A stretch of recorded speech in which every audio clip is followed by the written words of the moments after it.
સમગ્ર વિશ્વમાં અને સમગ્ર દેશમાં જે પ્રકૃતિને સાચવવાનો જ્યારે સમય આવે છે ત્યારે બધા જ સાથે મળીને પ્રકૃતિને સાચવવા માટેનું જો મહત્વનું બળ હોય તો એ વૃક્ષ છે.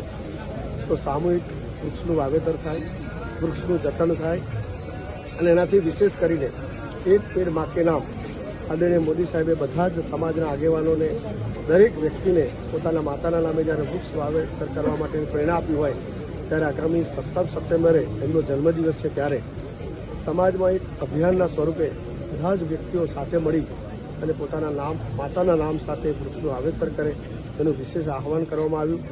અને જે રીતે અત્યારે જે સમયની પરિસ્થિતિ ઊભી થઈ છે અને ગુજરાતમાં આણંદ જિલ્લો સામાજિક વનીકરણમાં જે પ્રથમ રહ્યો છે એ સતત રહી શકે એટલા માટે પણ વિવિધ સંગઠનોએ વિશેષ જવાબદારી પણ લીધી છે. ત્યારે બધા જ સામૂહિક મળીને આ એક કાર્યક્રમનો પોતાનો એક પરિવારનો કાર્યક્રમ બનાવી અને આ એક વૃક્ષને પોતાનો પરિવારનો સભ્ય બનાવીને ઉછેર કરે એવી સૌને વાત કરી છે. આભાર.